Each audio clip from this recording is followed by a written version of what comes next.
Today I want to go over the basic terminology of logic, the anatomy, if you will, of an argument, the significance of form and flow in constructing our arguments, and the nature of fallacies, both formal and informal. Let's pick up with the terminology we got the other day. Three basic approaches to describe our reasoning. Deduction, which means to lead down from, is when we argue from the universal to the particular, or from the generalized rule that should apply to all cases to the case before us.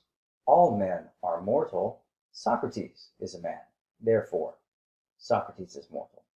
Induction, this is the way of science, to lead into or out from.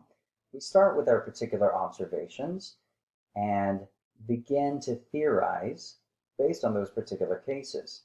I see a crow, the crow is black. I see another crow, the crow is black. It would seem to be safe to conclude that all crows are black. So we start with the case and we work our way to the generalization or the rule. So deduction is moving from rule to case. Induction is moving from several cases which point to a rule. But before you can move from case to rule with induction, you've got to have several cases. What if you've only got one or two? If you don't have enough to put together, well, sometimes you just have to do the best you can with what you've got. So abduction refers to the inference to the best possible explanation through process of elimination. With induction, the author does not claim necessary certainty, but appeals to probability. This is what, when we do philosophy of science, we have to keep in mind. Science can never speak of what is with all certainty, but what seems to be most probable. Induction almost always uses empirical claims appealing to fact or probability. Most science is based on inductive reasoning. We have a new drug. This leads to tests, and after multiple tests, we conclude it to be safe and effective. But this doesn't mean we might not find in the future that it is less effective, or even it gets recalled, and then we have a series of commercials about, have you taken this product? You might have some side effects. With abduction, a given theory is most likely to be true because it is superior to its competitors. Here's where, if you've ever heard of it, Occam's razor might come in. If we have several explanations for an option, even if we don't know with all certainty what the answer is, go with the simplest explanation, the one that most neatly accounts for all of the variables and all of the data. Proposition is any true or false statement about reality. Propositions presented as true with the intent of leading to some conclusion form a premise. In our arguments here, we want to look for what we call premise indicators: since, for, because. Given that X, Y will surely follow.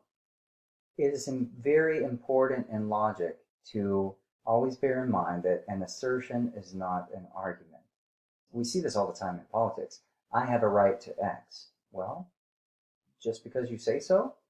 Why do you have a right? Just you say you have a right, that's only the assertion. Can you back it up? Can you give us several assertions put together which will lead us to a conclusion? So propositions presented with the intent of leading to conclusions, or assertions given with the intent of being coupled with other assertions or justifications. These are premises. Several premises put together ought to force us to draw a conclusion, a statement that follows logically from the premises given.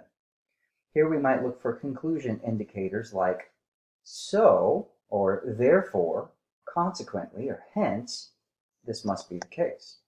A syllogism, which literally means reckoning together, is when we have two or more premises that are taken to be true, and these are adjoined together in order to produce or lead us to a conclusion.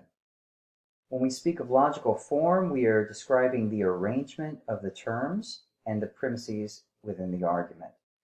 Very similar to math, you have variables in math and you can order them in different ways. The way in which you order them is the form.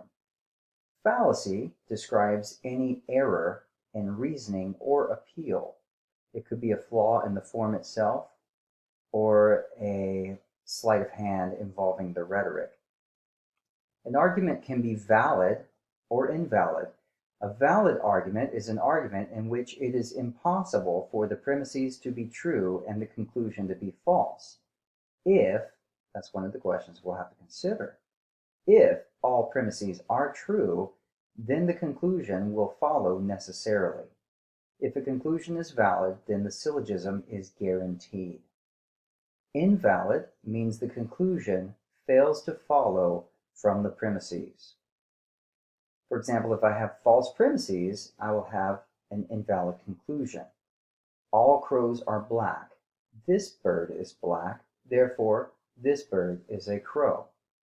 Many people use the word sound when describing arguments, when in fact they might just mean valid. Sound means something very particular, however. A valid deductive argument with true premises is called a sound argument. It's possible to have a valid argument, meaning that the conclusion does indeed follow from the premises, and yet the premises may not be true. In that case, it's a valid argument. It's a good argument, supposing that it is true, or supposing we can show it to be true. However, if it is not true, then it is not sound.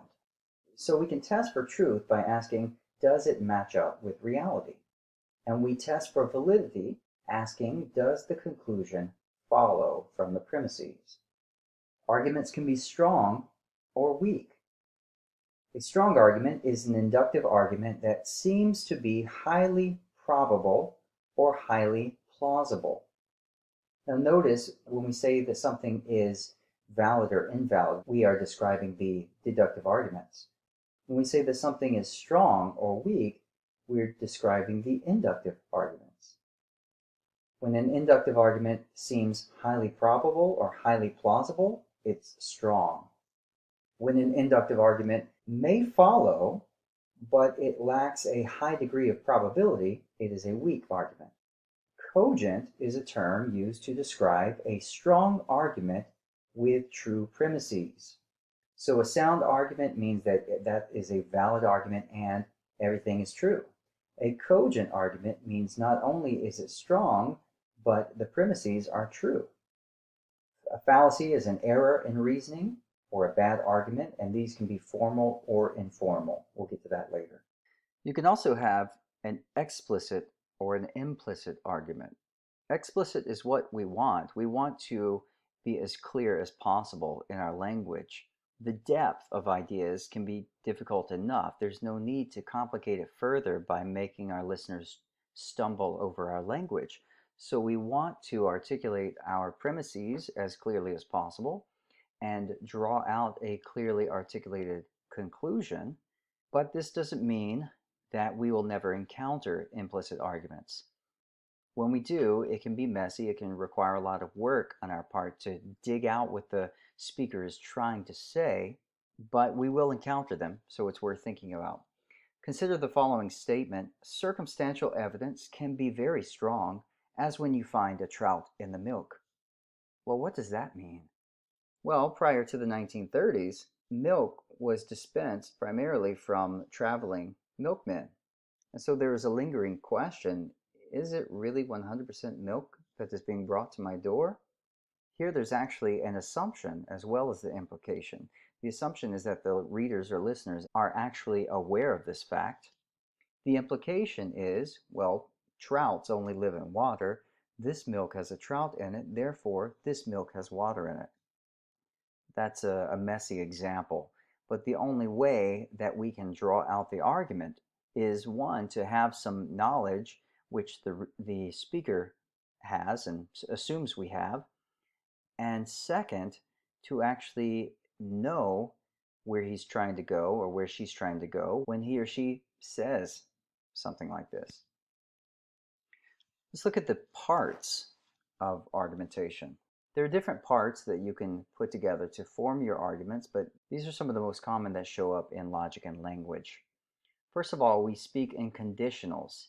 If something is the case, then this is the case. We draw up our contracts on conditions, right? The tenant agrees to these terms by moving into this apartment, as long as, that is, if this is the case, and as long as they pay me every month by this date, then they can live here within these parameters.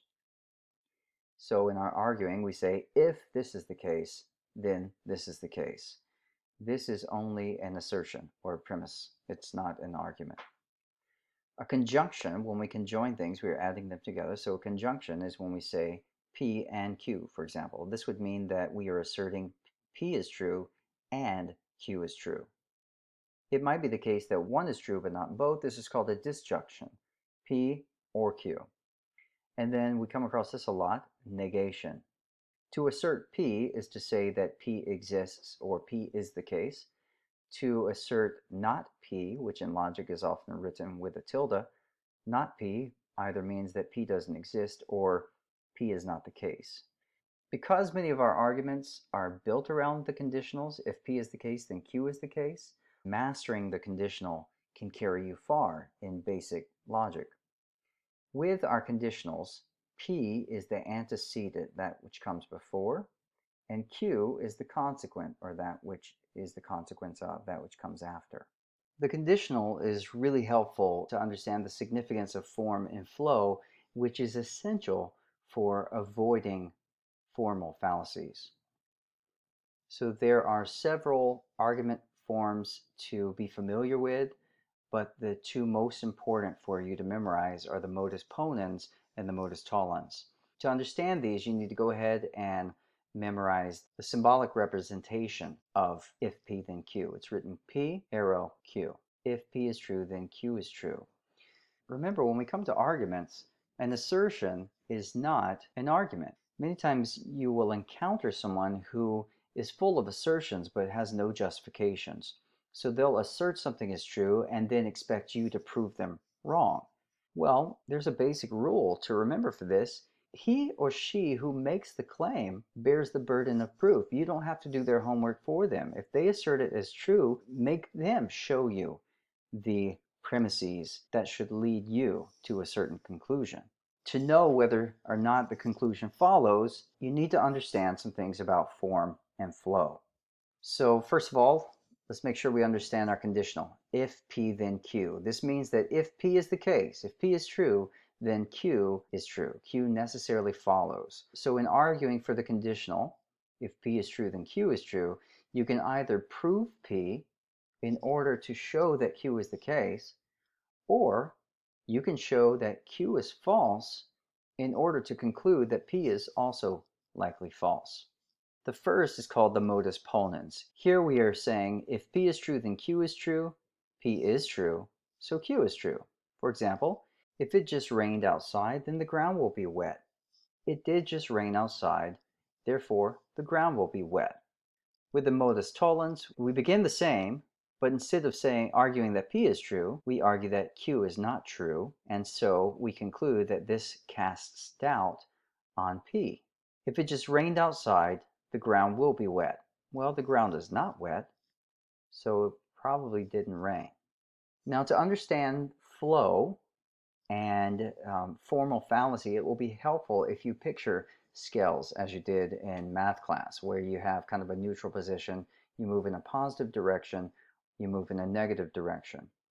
If we picture a scale in which moving to the right means moving in a positive direction and moving to the left means a negative direction, then notice that in our arguments, the modus ponens argues in a positive direction. We affirm P in order to move to an affirmation of Q. Modus tollens, however, moves in a negative direction. We deny Q in order to deny P.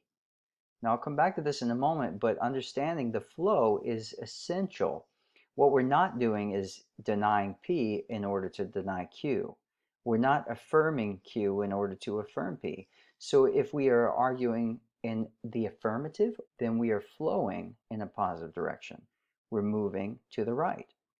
If P is true, then Q is true. P is true, so Q is true. So our positive argument moves in a positive direction. If we are arguing the negative or negation, we want to say that P is not true, then we move in the negative direction. That is, we move from right to left. If P, then Q, we start with Q. Q is not true. P is not true. That's really important, and we'll see why. First, let's look at other common logical forms you may encounter. The hypothetical syllogism says if A is true, then B is true. If B is true, then C is true. Therefore, we can conclude that if A is true, then C is true. The disjunctive syllogism holds that either P or Q is true. And then we might argue that not P, so not Q. Notice that in this case, it's either or, so it doesn't matter if you move left or right, because to deny one is to assert the other. Earlier when I mentioned moving left or moving right, that involves the conditional, if P then Q. Here we're saying either P is the case or Q is the case. And we could easily say, well, P is not the case, so it must be Q. The constructive dilemma says either P or Q. Well, if P, then R, and if Q, then S. So either R or S. So here we're not necessarily leading to a final conclusion, but some of our conclusions help us to cover some ground. If we've got to go through P's and Q's and R's and S's, well, this helps us to at least figure out that we can leave the P's and Q's behind and just deal with the R's and the S's. So these are some of the basic logical forms that you can memorize to help you in formalizing your arguments. But mistakes can be made, and bad or poor arguments can be formalized. Any bad argument is called a fallacy, but there are different types. An argument that is flawed because of an issue involving the argument's form or formal arrangement is called a formal fallacy. Sometimes fallacies are due simply to ignoring the flow of formulation. In mathematics, we similarly learn how important it is to pay attention to our order of operations, right? If we have a series of variables to work through, there are times in which we have to work through certain ones first, or we have to move in a certain direction. Otherwise, we might end up with the same answer by chance, but it is quite possible that we're going to end up with an answer that is wrong. So too with our logical arguments, if we don't pay attention to flow or our order of operations, then we're going to run into some trouble. We may end up with a correct answer by accident, but not because we got there from strength of mind. Recall I said earlier that with a conditional, for example, if we're going to argue from P to Q in a positive direction, then we need to argue with positive language. If we're going to argue from Q to P in a negative direction, then we need to use negative language. So we can create a formal fallacy by using negative language in a positive direction or positive language in a negative direction. Recall that in conditionals, this is the antecedent and this is the consequent. So the formal fallacy of denying the antecedent is when we have P to Q and we're going to try to deny P in order to deny Q. If P is the case, then Q is the case. P is not the case, so Q cannot be the case. If it just rained, then the ground outside will be wet. It did not just rain, so the ground outside is not wet. What if the sprinklers are on? The formal fallacy called affirming the consequent is when we say, if P, then Q. Q is true, so P must be true. If it just rained outside, the ground will be wet. The ground is wet, therefore it must have rained. What if the sprinklers were on? The point of all this is to show that all arguments have a natural flow. Sure, you can take the time to memorize various logical formulas, and this will help you greatly if you wish to debate often or write essays. However, you do not have to be an accomplished academic or logician to be a good philosopher. You just need to pay attention. Ask the right questions in order to move your inquiry or your argument in a continual and flowing direction. To prove a point, direct the flow of your argument from a point upon which we agree onward toward a point that necessarily follows. To press into an inquiry of deeper things, such as philosophical grounding, work from what we agree to be false backward toward what else must likely be false. For if it were true, our starting point would also have been true rather than false. All arguments can often be formulated into a logical flow. Thesis, proof, conclusion. If P, then Q, P, therefore Q. If this flow moves consistently in either a positive or negative direction, using negative language in the negative direction, not Q, not P, or positive language in the positive direction, P is true, so Q is true, you won't have any problems. Sometimes formal fallacies occur not from ignoring an argument's flow, but from failing to read the formalization accurately, just like in math.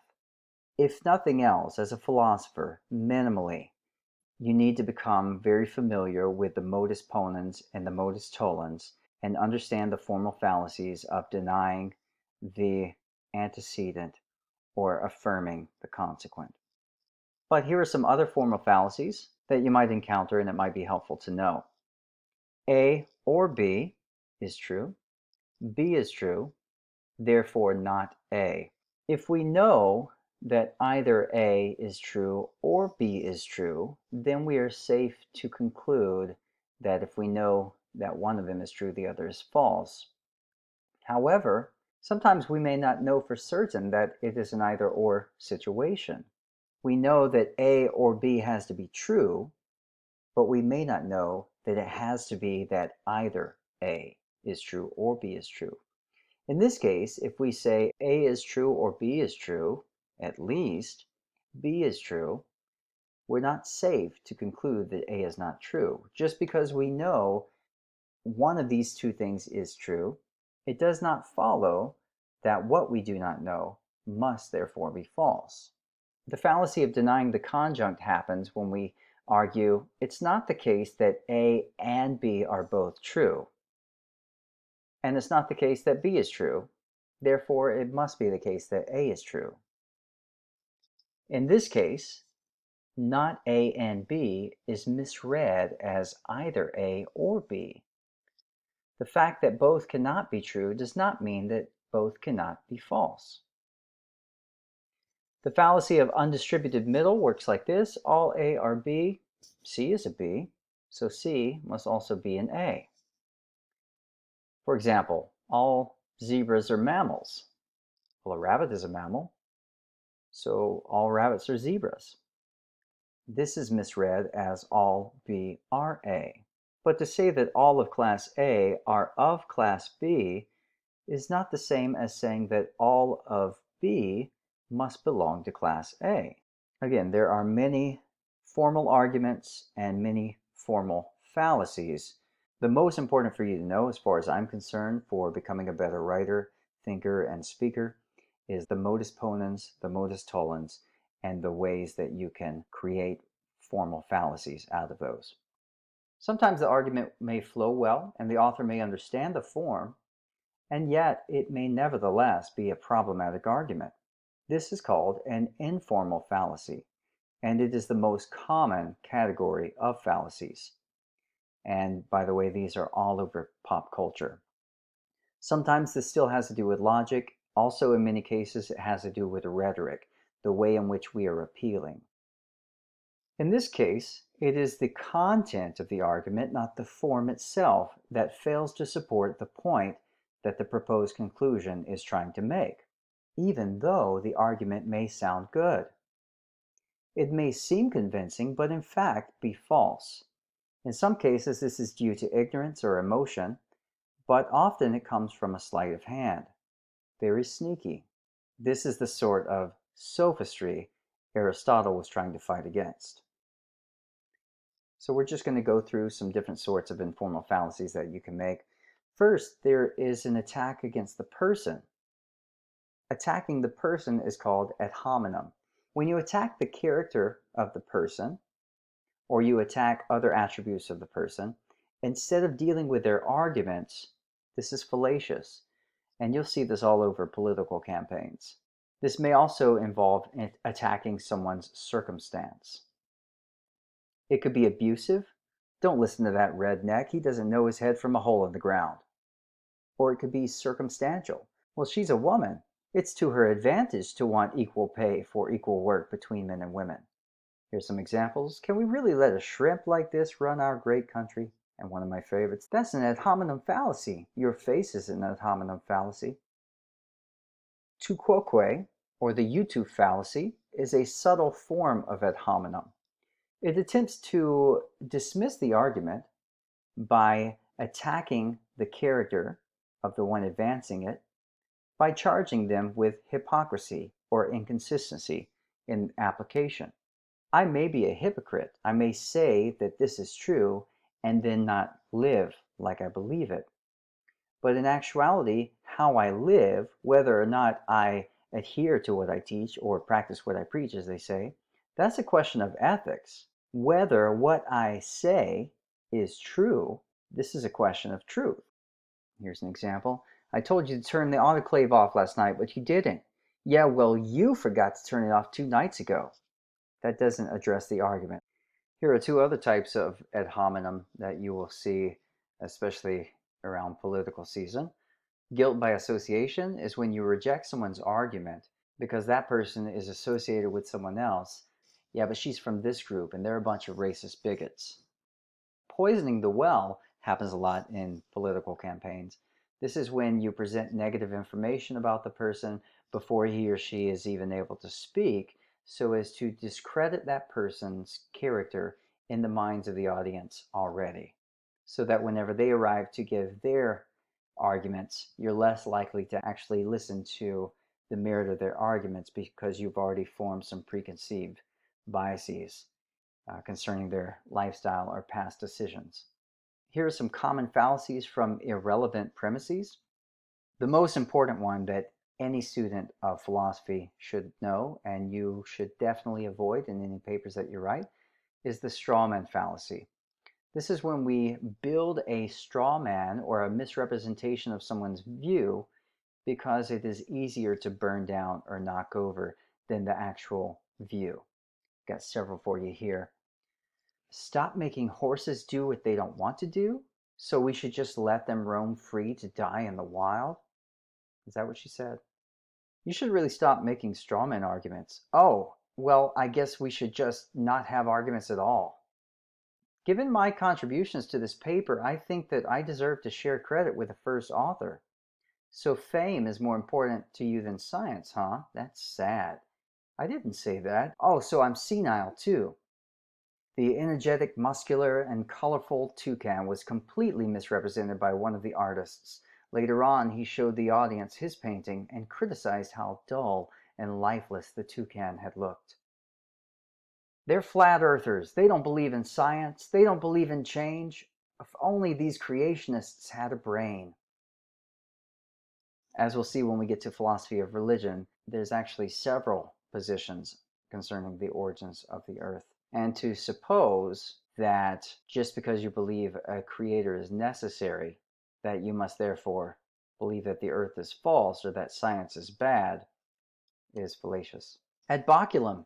This is the appeal to force, telling the hearer that something bad will happen to him if he does not accept the argument.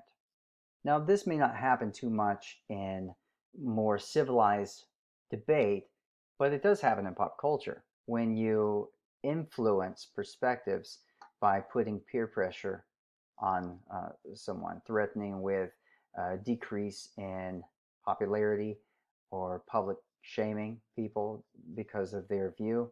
This is an appeal to force. You'll either see things my way or our way, or we will make things uncomfortable for you. Ad populum is another appeal that's all over pop culture. This is the appeal to the populace or to the people or to the majority, urging the hearer to accept a position because this is what the majority of people hold on to. When you hear things like, this argument is on the right side of history or progress, or everyone knows this, then you're being marginalized if you hold a contrary view. Shame on you for not believing things this way. If the majority of people believe it, it must be true. Or if the majority of people think it's good, it must be good. And people who disagree must be wrong or, on some issues, bigoted, hateful, that kind of thing, if you're talking about certain ethical issues. This shows up in TV commercials a lot, not in the form of attacking those who have perspectives that are marginal to mainstream views, but by appealing to your desire for popularity. This is the product you need because you can be popular or beautiful or more desirable, smarter, more successful. Here's an example of the bandwagon or ad populum fallacy. I'm sorry, but most people don't believe that drug effect actually exists. Well, my data shows that it does. Should I just bow to popular opinion? This is science. No one in your tenure committee believes that drug effect exists. You know, this data does look a little shaky. At this point, he was resistant to the appeal to what most people believe. However, now that he sees he has to please his higher-ups if he wants to acquire longevity at his job, well, he's willing to rethink his position. Appealing to a questionable or unqualified authority is problematic. This happens sometimes in student papers as well. Just because you throw names out there and quotes, and even if you can cite them, this doesn't mean that the people you are citing are actually qualified. Next, we have sophistry at its best. This one is all over pop culture and politics, and it's a big deal. This is the one that tricks most people. Ad misericordiam, or the appeal to pity, is a specified version. The more generalized fallacy is the appeal to emotion. Now, it's not wrong to bring emotion into the equation. That is one of the categories of rhetoric, the appeal to pathos. However, when you're basing your conclusion on that appeal, and that's what sways the audience rather than the logic, then you have a problem. The appeal to pity is when you urge the hearer to accept the argument based upon an appeal to emotions or sympathy or pity. It's everywhere in pop culture and politics. Here's a reason to pity this person, or here's a reason to pity this group. Therefore, you should vote this way for their benefit, or therefore you should change your mind on that issue for their benefit, or you should do this, because what kind of person wouldn't want to? A great example of this involves the issue of abortion. You actually get an appeal to pity on both sides of the abortion debate, and this is also a good example of where the appeal to pity, though fallacious, brings something that is worth thinking about. So, for example, on the pro-choice side, rather than dealing with the logic of whether or not it's right to kill a human being at any stage of development, and rather than dealing with the question of where one's justifications to the right to another body within their own body would come from, rather than dealing with the logic here, the advocate of abortion might give you an example of someone who has suffered, maybe someone who was raped and doesn't want to look at the child of her rapist for the rest of her life, and because she has been hindered from getting an abortion, now she's suicidal, has been struggling with all sorts of mental anxieties and depression. Well, that doesn't deal with the logic of the question whether or not it's right to kill unborn children. Nor does it deal with the question of justifications for rights to a body within your body. So in that sense, it's a fallacious appeal, and yet it does bring something to the table that's worth considering. We do need to not just think of the cold argument sometimes, but actually see the people that our decisions affect. So that's why it's a little bit of a tougher issue. You have the same thing on the other side. Pro-life advocates are well aware of the fact that if you can get away from the arguments and actually see the visuals, see the baby limbs dangling and see what actually takes place in an abortion, that you will be more likely to give pause because it's so grotesque. Again, there is some value to that. If it is that grotesque, maybe we should give pause and make sure that what we make legal is in fact good or morally right. And yet, powerful as it is, this does not necessarily deal with the logic of why it is wrong to kill human beings at that stage of development. Even without appealing to pity, we can still see appeals to emotion. Consider the following two pro-life arguments. One might say, well, I think it's wrong to take an innocent human life, and abortion takes an innocent human life, therefore I think abortion is wrong in most cases. This person is giving you a logical appeal. They are appealing to logos. However, the one who says, I can't believe so many people think abortion is okay. What is wrong with the world? Well, this is just emoting. It's an appeal to their emotions, or trying to kind of rally a war cry against people who disagree. It doesn't really advance any logical argument.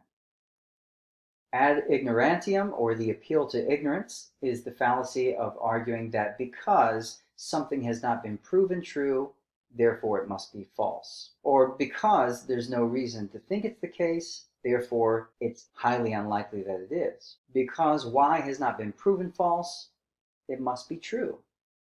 One might say, it has not been shown that the proposed changes will be beneficial. Therefore, they will not be beneficial. Well, that's a fallacy. One could respond, yeah, well, there is no evidence showing that these changes will not be beneficial. So they will be. It's the same fallacy, but advancing the opposite side of the argument. Here are some common fallacies involving ambiguity. Equivocation is when the premise contains a key word that is ambiguous, and the conclusion trades on that ambiguity. The inference is valid, but nevertheless fallacious. There are many examples of this in some of the social justice movements and social justice wars out there. This shows up because for some people justice means one thing, but within critical theory or critical social justice, it means something else. So trading on the ambiguity of the meaning of justice can be tricky, because when people hear justice, they think, oh yeah, I like that. But from the perspective of the critical theorist, justice means something very particular. And so the ambiguity can cause problems. Even if the conclusion follows, because we mistakenly assume they mean something else, it's fallacious because it does not actually follow from our understanding of the word. One of my favorite examples of equivocation comes from the TV show The Office, Season 9, Episode 16, when Gabe says to Peter, what kind of music are you into, Peter? Pete replies, I like all kinds of music, Gabe. Really? Says Gabe. All kinds? So you like the songs of hate written by the White Knights of the Ku Klux Klan? The Office has a humorous way of bringing many fallacies to light. Amphibole is when the premise contains a grammatical error that leads to a valid yet fallacious conclusion. The employee's handbook for this security guard company says that the uniform requires a long-sleeve shirt. But it also says that we have a right to bear arms. So I'm going to display my guns and wear my tank top. Obviously, bear arms did not mean what it was taken to mean for this argument. Composition is when you say that the parts or members of a group have an attribute, therefore the whole group or the whole belief system of that group must also have that attribute. Those people profess that belief, they're racist or they're bigots, therefore the whole group, they're just a bunch of racist bigots. Division is the opposite. When we look at the whole and we generalize, this is really the stereotype, that each individual group or each member or the parts of the whole must therefore have the same attribute as the whole. Have you ever heard the idea that all heavy metal is satanic, or all rock and roll is about sex and drugs, or all rap is filled with foul language and sexual violence? Of course, these are stereotypes. Just because the group as a whole might be associated with some of those things, it does not follow that the individual members, for example, rappers or rockers, or individual albums or individual bands, always follow that pattern. Here's an example. I'm serious, professor. I did all the work. I should be the first author on the paper. Okay. I promise you will be first paper author. Wait, did you mean first author on the paper or just author of the first paper?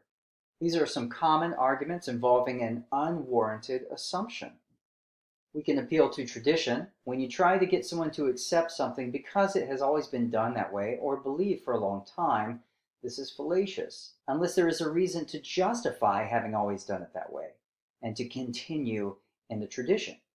This assumes that the way it is or has always been is the way it ought to be. Begging the question is when you assume the thing to be true that you are trying to prove. This is called arguing in a circle or circular reasoning. When you have to assert something in order to prove it, that's a problem. One of the most famous examples out there probably involves a confused way of arguing from the Bible. If you say God exists, and I ask why I should believe that, and you say because the Bible says God exists, well, I could ask, why should I believe what the Bible says? If to this you reply, because the Bible is the Word of God, then you are just pointing back to the question and assuming God exists because he says he exists. That is, God exists because he exists to say he exists. You can see the problem. Now, as we will see later in the course, when we get to philosophy of religion, there are many arguments for the existence of God. So there are many ways that the theist could go about answering the question, how do you know God exists, or why do you think God exists? But to argue in this way would be a problem. There are also ways to argue from the Bible, but not in this manner. One could argue for the historicity of the Bible by looking at the historical record. One could appeal to other arguments for the existence of God and then make an argument for the Bible as most qualified to speak about God. But to say that God exists because he gave me the Bible to know he exists is a fallacious move. False dilemma is when we use a premise that unjustifiably reduces the number of alternatives to be considered. It's either this or this. Well, why think that those are the two options? If there's another option available that simply isn't being presented, then that's a false dilemma. As mentioned earlier, when you appeal to an authority, when the reliability of that authority is doubtful, this is fallacious. Complex questions or loaded questions are a problem. This is when you ask a question that illegitimately presupposes a conclusion that is alluded to within the question.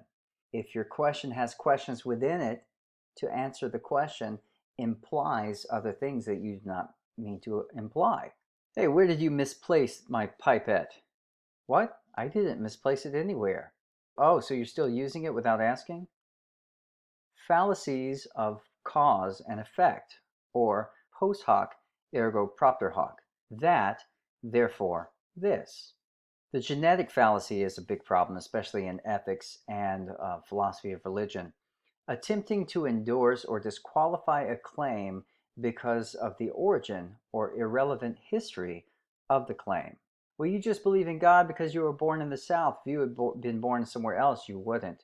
Or you're just a Christian because you were born in the US. If you had been born in India, you wouldn't be.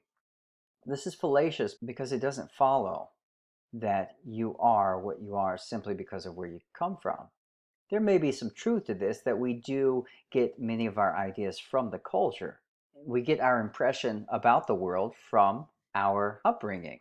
And that may include some false ideas, mistaken assumptions, or some limited perspectives. But that doesn't mean in and of itself that the only reason we hold our view is because of where we come from. We may have good reasons for holding our view, even if we have limited exposure to other views. This does not mean we cannot have thought about some of the same issues with which other perspectives wrestle. The fallacy of cause and effect assumes that the effect is related to a cause because the events occur together. But it may not be the case. As we will see in the history of philosophy, one philosopher in particular said, "You keep making these assumptions about cause and effect when that's something you actually cannot know with certainty. At best, you can say these things continue to happen together." The false cause fallacy is when we assume a particular cause when either one, reason is lacking to warrant that assumption, or two, other warranted considerations are being ignored. Whenever I do this experiment, it fails. Therefore, I am the reason the experiment fails. The slippery slope is when you reject a view on the basis that it will inevitably lead to an extreme result or series of unfortunate events. Now, a disclaimer might be necessary here. Slippery slope may be a fair appeal. It's not fallacious simply to suggest a slippery slope. Many people confuse this point, especially when we're talking about issues of ethics and politics. If there is reason to believe that X can lead to Y and Y can lead onward, and that things can get out of hand and that we should at least give pause, that's a fair appeal. The fallacy is when we assume without good reason, without logical justification, that X will lead to Y and will lead to Z and things will get out of hand. Here's some examples. If you give a mouse a cookie, he's going to want a glass of milk. If you give him the milk, he's going to need some straws to go with it. And if you know the story, it keeps going and going and going until you get all the way back to he asks for milk. And the chances are, if he asks for milk, he's going to want a cookie to go with it. This is a fun book, but the whole thing is this slippery slope. When you pay too much for cable, you feel down. When you feel down, you stay in bed. When you stay in bed, they give your job to someone new. When this happens, he has a lot to learn. Because he has a lot to learn, mistakes are made. When mistakes are made, you get body slammed by a gorilla. Don't get body slammed by a gorilla. Get rid of cable. DirecTV always made some great slippery slope commercials. Here are some other fallacies. Non sequitur simply means it does not follow. If the comments or information simply do not follow logically from the premise, or the applications don't follow logically from the conclusion of an argument before it, this is fallacious. The red herring fallacy, or the fallacy of chasing rabbits, is when you're on one topic and the speaker introduces another topic that causes the subject to trail off onto the unrelated topic. Now you are arguing about something different and you have not addressed the original issue. Special pleading, or the double standard, is when one applies a standard to another that is different from a standard applied to oneself.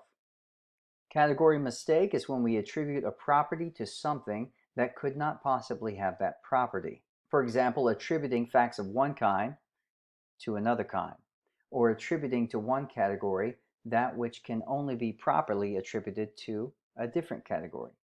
The hasty generalization is a generalization based upon insufficient evidence. In dicto simpliciter, a general observation is treated as universally true without consideration of the context or the circumstances or the variability of individual experiences. False analogies are when you compare two things in an inappropriate way. A and B have X in common. B also has Y. Since A and B have X in common, A and B must both have Y. Jan and Lisa are girls. Jan is tall, so Lisa must also be tall. One of my favorite examples of a hasty generalization comes from Meet the Parents, in an uncomfortable dinner scene where Greg is meeting the parents of his fiancée for the first time, and in his discomfort he has talked himself into a corner and fabricated an elaborate story about having had to milk a mother cat in order to hand feed a kitten. To this, the mother of his fiancée replies, "I had no idea you could milk a cat." And he says, "You can milk anything with nipples." Seeing this for the fallacy it is, the father, whom he is desperate to impress, asks, "I have nipples, Greg. Could you milk me?" The last thing I want to talk about is a helpful model for forming arguments both in your public speaking and debate and in your writing. And this is called the Tolman Method or the Tolman model because it was created by British philosopher Stephen Tolman. It was originally designed as a tool for analyzing the argument that you're reading, but it also works well in helping you to think about how to best formalize your ideas as a writer or a speaker. As you read other people's arguments or you watch their public debate, ask what is their thesis? What grounding do they provide? What warrants that grounding? How do they support that warrant? Is there any need for qualification, and do they offer these qualifiers? Does their conclusion fit their overall thesis, and does it follow from what has been advanced? Although Tolman originally designed this as a tool for analyzing arguments, it is also useful for structuring an argument for public debate or organizing your written prose. Make sure that you have an introduction to the problem or topic. Give a thesis. A thesis is not just an introduction. A thesis makes clear what you intend to show or accomplish. Provide your thesis and any necessary or helpful background information. After your thesis, give the they say. What do other scholars say about this? If this is an issue, what has been said? This is what in research we call extant research. What existing research is out there, or what of significance has already been said or written on this issue? Does anything that they have said, the scholars, the historians, the scientists, is anything that has been said on this issue already helpful or important for advancing your thesis? Move from the they say to the I say, your original contribution to the dialogue. What do you say? What do you bring to the discussion? Here you want to explore your warrants, show how the data is logically connected to your thesis. While advancing your own ideas or arguments here, you want to make sure that you are offering factual backing or justifying your claims. Show that the logic you use in your warrants is good in theory as well as in application. So here is where you want to make sure that you are not making assertions, but premises that follow to a conclusion. Recall I said earlier that an assertion is not an argument. Make sure that you offer the justifications that warrant those assertions, and then make sure that everything is connected to lead to the application of your conclusion. After you have moved from the they say to what you say, you want to show that you have thought enough about this to consider possible rebuttals. So now you move on to what the naysayer might say. They say, I say, nay say.